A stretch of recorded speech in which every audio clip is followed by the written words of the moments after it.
जय श्री राम, जय हनुमान, जय माता दी। श्रीमद् देवी भागवत पुराण की जय। भगवती भुवनेश्वरी के स्वरूप, महत्व और गुणों की अनिवर्चनीयता। सावित्री ने कहा, प्रभु अब आप मुझे जो समस्त सार पदार्थों में सर्व प्रधान है, वह भगवती की भक्ति प्रदान करने की कृपा कीजिए, क्योंकि वही मुक्ति का सिद्ध मार्ग है। उसी के प्रभाव से मनुष्य नरक से तर जाते हैं। वही संपूर्ण अशुभ कर्मों को नष्ट करने की शक्ति से संपन्न है। उसकी महिमा से कर्म वर्ष की जड़ ही कट जाती है। भगवान, मुक्ति किसको कहते हैं, मुक्तियाँ कितने प्रकार की होती हैं, उनके क्या लक्षण है तथा भक्ति का वस्तुतः स्वरूप क्या है, भक्ति के कितने भेद है एवं किए हुए कर्मों के भोग का नाश किस प्रकार हो सकता है, यह सारी बातें भी मैं जानना चाहती हूँ। वेद वेताओं में श्रेष्ठ प्रभु, आप मुझे संक्षेप में परम सार रूप ज्ञान प्रदान करने की कृपा कीजिए। अज्ञानी को ज्ञान प्रदान करने से जो महान पुण्य होता है, वह यज्ञ, तीर्थ स्थान, दान, व्रत और तप के संपूर्ण पुण्य फल उसकी 16वीं कला की भी बराबरी नहीं कर सकते। पिता की अपेक्षा माता की श्रेष्ठता 100 गुनी अधिक मानी जाती है, यह बिल्कुल निश्चित है। परंतु प्रभु ज्ञानदाता होने के कारण गुरु उन माता से भी 100 गुने अधिक पूज्य है। धर्मराज बोले, वत्से तुम जिसकी अभिलाषा कर रही हो वह सब तो मैं तुम्हें पहले ही दे चुका हूँ। अब जो तुम भगवती जगदम्बा की भक्ति चाहती हो, वह भी मेरे उस पहले दिए हुए वर के प्रभाव से ही प्राप्त हो सकती है। कल्याणी, तुम जो मूल प्राकृतिक भगवती जगदम्बा के गुणानुवाद का श्रवण करना चाहती हो, सो यह बड़ा ही विलक्षण है। इसके पूछने, कहने और सुनने वाले सभी अपने कुल को तारने वाले हैं, परंतु है यह बहुत कठिन। सहस्त्र मुख वाले शेष भी इसे कहने में असमर्थ हैं। मृत्युंजय भगवान शंकर यदि अपने 5 मुखों से कहने लगे तो वह भी पार नहीं पा सकते। ब्रह्मा जी चारों वेदों तथा अखिल जगत के स्पष्टा है, 4 मुखों से उनकी परम शोभा होती है। भगवान विष्णु सर्वज्ञ है, परंतु यह दोनों प्रधान देव भी भगवती के गुणों का सम्यक प्रकार से वर्णन करने में समर्थ नहीं है। स्वामी कार्तिकेय अपने 6 मुखों से वर्णन करते रहे तो भी अंत नहीं पा सकते। महाभाग गणेश जी को योगेंद्रियों के गुरु कहा जाता है, किंतु भगवती के गुणों का वर्णन कर पाना उनके लिए भी असंभव है। संपूर्ण शास्त्रों के सार तत्व 4 वेद हैं। यह वेद तथा इनसे परिचित विधान भी भगवती जगदम्बा के गुणों की एक कला भी जानने में असमर्थ सिद्ध हो जाते हैं। देवी की महिमा वर्णन में साक्षात सरस्वती भी जड़ के समान होकर असमर्थता प्रकट करने लगती है। सनक, सनंद, सनातन, सनंत कुमार, धर्म, कपिल तथा सूर्य, ये तथा श्री ब्रह्मा जी के अन्याय सुयोग्य पुत्र भी उनके महत्व का वर्णन करने में सफलता नहीं प्राप्त कर सके। तब फिर अन्य व्यक्तियों से क्या आशा की जा सकती है। श्री देवी के जिन गुणों की व्याख्या सिद्ध मुनीन्द्र तथा योगेंद्र भी नहीं कर सकते, उनका वर्णन अन्य पुरुष कैसे कर सकते हैं तथा मैं ही कैसे कर सकता हूँ। ब्रह्मा, विष्णु और शिव प्रभृति देवता भगवती के जिन चरण कमलों का ध्यान करते हैं, वह देवी भक्तों के लिए जितनी सुगम है, उतनी ही भक्तिहीन जनों के लिए दुर्लभ भी है। भगवती का गुणानुवाद परम पवित्र है। कुछ लोग किसी अंश को जानते हैं, परम ब्रह्मा जी ब्रह्मा कुछ अतिरिक्त ही अंश से परिचित है। ज्ञानियों के गुरु गणेश जी को कुछ और ही ढंग से भगवती का गुण ज्ञात है। सबसे विलक्षण गुण सर्वज्ञानी भगवान शंकर ही जानते हैं, क्योंकि पर ब्रह्मा भगवान श्री कृष्ण की कृपा से उन्हें इनका ज्ञान प्राप्त हो चुका है। पूर्व समय की बात है, भगवान शंकर एक बार गोलोक में गए थे। वहाँ एक परम निर्जन कानन में रास मंडल का आयोजन था। वहीं भगवान श्री कृष्ण ने शंकर जी को भगवती जगदम्बा के कुछ पवित्र गुण सुनाए थे। इसके बाद स्वयं शिवजी जी ने अपनी पुरी में धर्म के प्रति उनका उपदेश किया था। महाभाग सूर्य के पूछने पर धर्म ने उनके सामने इनकी व्याख्या की थी। साध्वी, मेरे पिता भगवान सूर्य तपस्या करने के पश्चात देवी की उपासना करके इस ज्ञान को कुछ प्राप्त कर सकते थे। पूर्व समय में मेरे पिताजी यत्न पूर्वक मुझे यमपुरी का राज्य दे रहे थे, किंतु मैं लेना नहीं चाहता था। सुव्रत वैराग्य हो जाने के कारण मेरे मन में तपस्या करने की बात आ रही थी। तब पिताजी ने मेरे सामने भगवती के गुणों का वर्णन किया। उस समय मैंने जो कुछ सुना था उसी परम दुर्लभ विषय को आज मैं तुम्हें बता रहा हूँ, सुनो। वरानने, मूल प्राकृतिक भगवती जगदम्बा के इतने अमित गुण है कि उन्हें मैं स्वयं ही पूरा नहीं जानती, तब दूसरों की तो बात ही क्या है। जैसे आकाश अपने भीतर की सभी वस्तुओं से अनभिज्ञ रहता है, वैसे ही भगवती भी अपने समस्त गुणों से अपरिचित है। इन ब्रह्मा स्वरूपणी भगवती का प्रथम रूप सर्वात्मा है, जो सबके भगवान एवं संपूर्ण कारणों के कारण है। सर्वेश्वर, सर्वज्ञा, सर्ववित और सर्व परिपालक आदि जिनके पृथक पृथक नाम है, जो नित्य स्वरूप एवं नित्य विग्रह सदा परमानंद परिपूर्ण रहते हैं, जो भौतिक आकार से रहित है तथा जो निशंकु निशंका निर्गुण निरामय निर्लेप सर्वसाक्षी सर्वाधार एवं परात्पर है, वह ही परमात्मा अपनी माया से मूल प्राकृतिक भगवती भुवनेश्वरी के रूप में अभिव्यक्त हो जाते हैं। सभी नामधारी वस्तुओं की अभिव्यक्ति या उत्पत्ति उन्हीं से हुई है। स्वयं परमात्मा ही प्राकृतिक के सहयोग से प्राकृतिक शब्द वाच्य हो जाते हैं। इन प्राकृतिक और पुरुष दोनों में वस्तुतः इस प्रकार की अभित्रता है, जैसे अग्नि और दाहिका शक्ति में कभी किंचित भी भित्रता की कल्पना नहीं उठती। वह ही ये सच्चिदानंद स्वरूपनी भगवती जगदम्बा शक्ति है, महामाया नाम से प्रसिद्ध है। इनका कोई रूप नहीं है, तथापि भक्तों पर कृपा करने के लिए यह विविध रूप धारण किए हुए है। यह ही सर्वप्रथम गोपाल सुंदरी का रूप धारण कर चुकी है। अतः स्वयं पर ब्रह्मा परमात्मा भगवान श्री कृष्ण इन्हीं के अभित्र स्वरूप है। उस समय उनकी उनकी अवर्णीय शोभा थी, परम कामनीय कलेवर था, मनोमुग्ध कारणी निर्तिशय सुंदर नवनील नीरद आकृति थी, नित्य नव किशोर गोप वेश था। उनके नेत्र कमल की शोभा के सामने शरदकालीन मध्या के कमल की सुषमा छविहीन हो रही थी। उनकी सौभाग्य मधुरी पर अनंत अनंग न्योछावर हो रहे थे।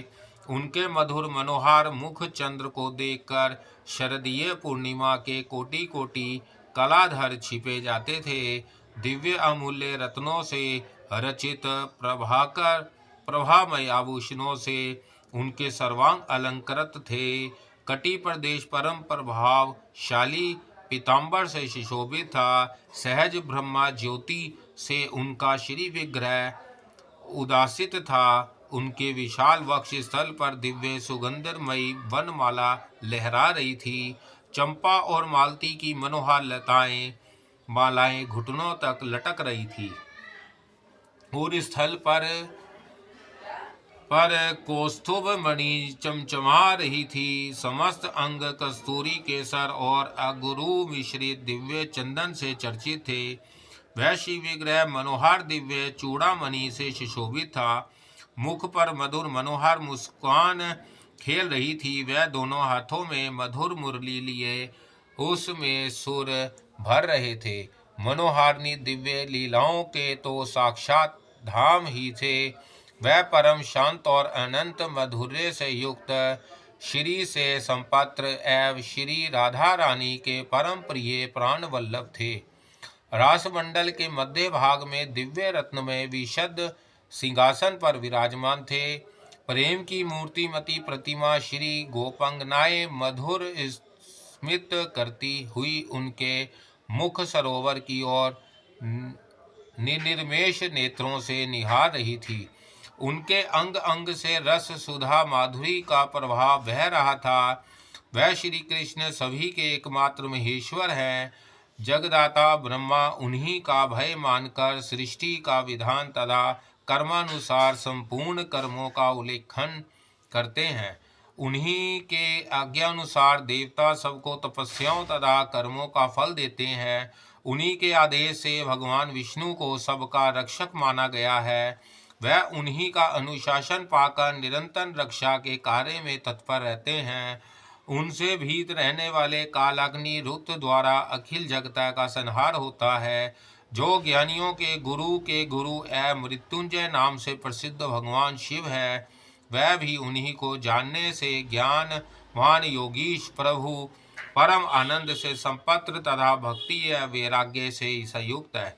साध्वी उन्हीं का भय मानकर शीघ्र गामियों में प्रमुख पवन चलते तथा सूर्य निरंतर तपते हैं। उन्हीं की आज्ञा के अनुसार इंद्र वर्षा करते, मृत्यु प्राणियों पर प्रभाव डालते, अग्नि जलाते तथा जल शीतल करते हैं। उन्हीं की आज्ञा से भयभीत दिग्पालों द्वारा दिशाओं की रक्षा होती है। उन्हीं के भय से ग्रह राशि चक्रों का भ्रमण करते हैं, वृक्ष को फूलते और फलते हैं। इनमें भी उनका भय ही कारण है। उन्हीं की आज्ञा से शिरोधार्य करके काल जगत का संहार करता है। उनकी आज्ञा के बिना जलचर और स्थलचर कोई भी प्राणी जीवित नहीं रह सकता। उनकी आज्ञा के बिना संग्राम में तथा किसी भी विषम स्थल में आबद्ध प्राणी को भी मृत्यु नहीं मार सकती। उन्हीं की आज्ञा से वायु आगाध जल को जल, कच्छप को कच्छप, शेषनाग को शेषनाग, पृथ्वी को और पृथ्वी समुद्र तथा पर्वतों को धारण किए रहती है। जो सब प्रकार से क्षमामयी है, वह पृथ्वी उन्हीं की आज्ञा से नाना प्रकार के रत्नों को धारण करती है। उन्हीं के आज्ञानुसार पृथ्वी पर संपूर्ण प्राणी उत्पन्न और नष्ट होते हैं। पतिव्रते देवताओं के 71 युगों की इंद्र की आयु होती है। ऐसे 28 इंद्रों के बीत जाने पर ब्रह्मा का एक दिन रात होता है। इसी प्रकार 30 दिनों का एक मास होता है और 2 मास की ऋतु तथा 6 ऋतुओं का एक वर्ष होता है। ऐसे 100 वर्ष की ब्रह्मा की आयु होती है। यदि ब्रह्मा की आयु का मान कहा गया है। ब्रह्मा के शांत होने पर माया विशिष्ट प्राकृतिक ब्रह्मा परमात्मा की एक पलक गिरती है। जब वह आंख मूंद लेते हैं तब उसी को प्राकृतिक प्रलय कहते हैं। उस प्राकृतिक प्रलय के समय संपूर्ण देवता, चराचर प्राणी, धाता तथा विधाता ये सब भगवान श्री कृष्ण के नाभि कमल में लीन हो जाते हैं। क्षीर सागर में शयन करने वाले श्री विष्णु तथा वैकुंठवासी चतुर्भुज भगवान श्री विष्णु पर ब्रह्मा परमात्मा श्री कृष्ण के वाम पार्श्व में लीन हो जाते हैं। ज्ञान के अधिष्ठा सनातन भगवान शिव उन पर परमात्मा श्री कृष्ण के ज्ञान में प्रवेश कर जाते हैं। संपूर्ण शक्तियां विष्णु माया दुर्गा में तिरोहित हो जाती हैं। विष्णु माया दुर्गा भगवान श्री कृष्ण की बुद्धि में स्थान ग्रहण कर लेती हैं, क्योंकि वह उनकी बुद्धि ही अधिष्ठात्री देवी है। नारायण के अंश स्वामी कार्तिकेय उनके वक्ष स्थल में लीन हो जाते हैं। सुव्रते गणों के स्वामी देवेश्वर गणेश को भगवान श्री कृष्ण का अंश माना गया है। वह उनकी दोनों भुजाओं में प्रविष्ट हो जाते हैं। लक्ष्मी की अंशभूता देवियां लक्ष्मी में तथा लक्ष्मी श्री राधा में लीन हो जाती हैं। गोपियां तथा संपूर्ण देव पत्नियां भी श्री राधा में ही लीन हो जाती हैं। भगवान श्री कृष्ण के प्राणों की अधिष्ठात्री देवी श्री राधा उनके प्राणों में निवास कर जाती है। सावित्री वेद एवं संपूर्ण शास्त्र सरस्वती में प्रवेश कर जाते हैं। सरस्वती पर ब्रह्मा परमात्मा भगवान श्री कृष्ण की जीवा में विलीन हो जाती हैं।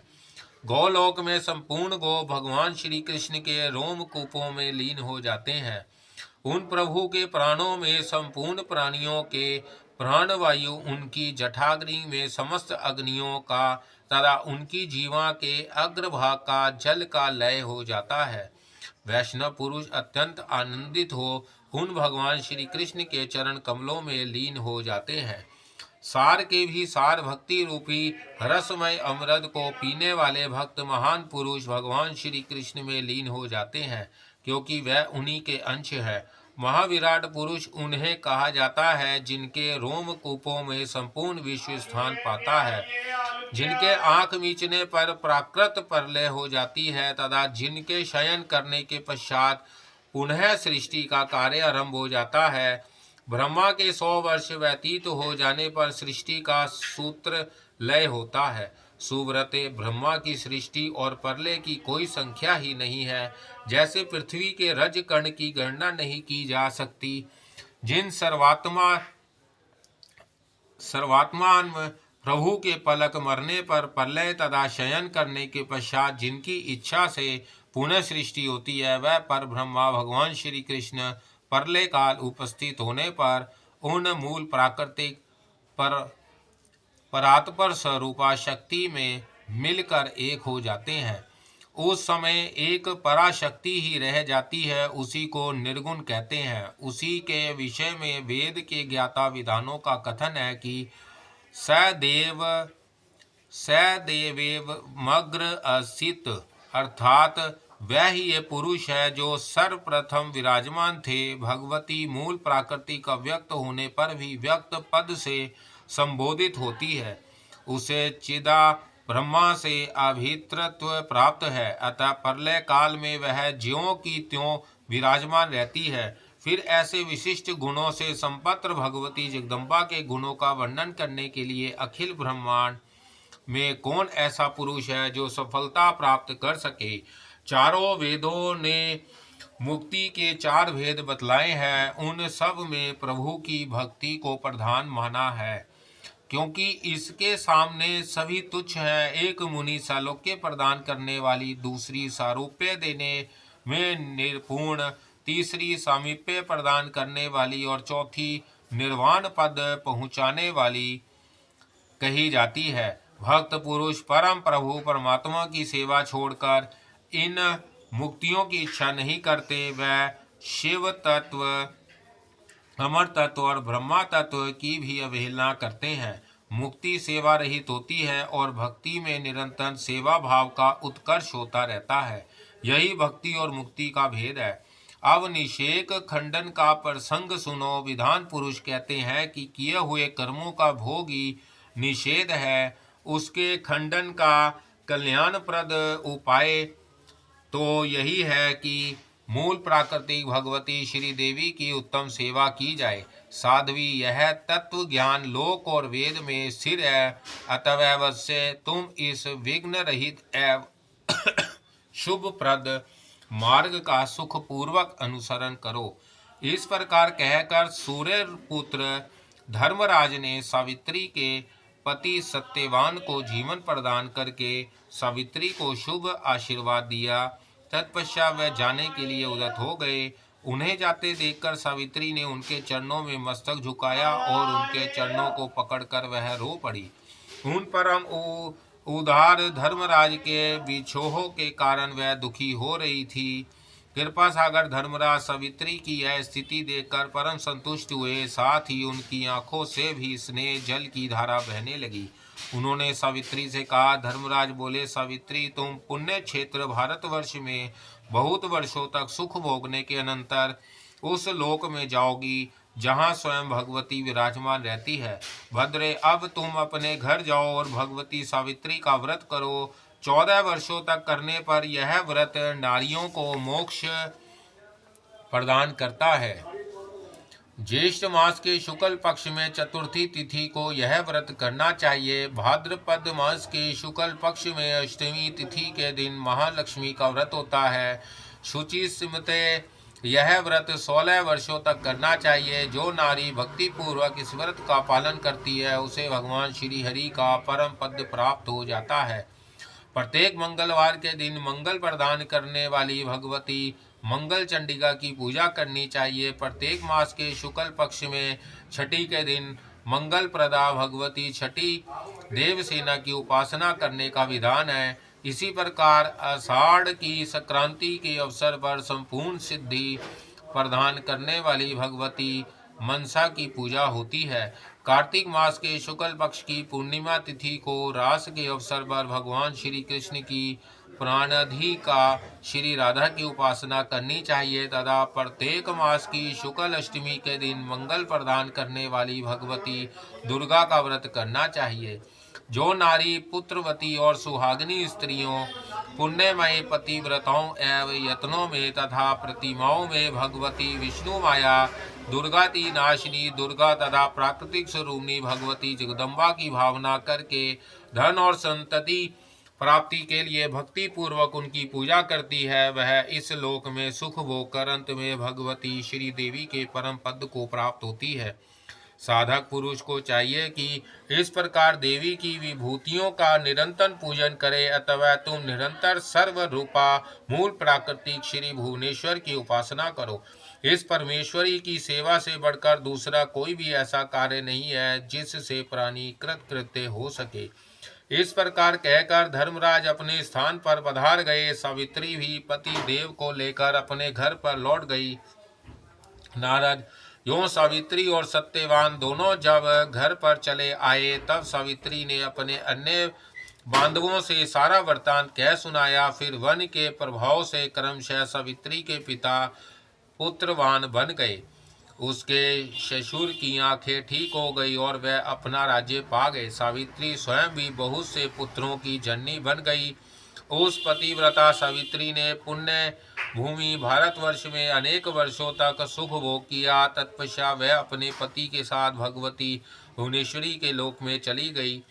सूर्य मंडलात्मक सावित्री की अधिष्ठात्री होने से अथवा सूर्य के अंतर्गत ब्रह्मा प्रतिपादक गायत्री मंत्र की अधिदेवता होने से इसका नाम सावित्री हुआ है, अथवा संपूर्ण वेदों की जननी होने से जगतय में इसका सावित्री नाम प्रसिद्ध है। बस इस प्रकार सावित्री का श्रेष्ठ उपाख्यान तथा प्राणियों के कर्म विपापक ये प्रसंग तुम्हें बता दिए। अब पुनः क्या सुनना चाहते हो?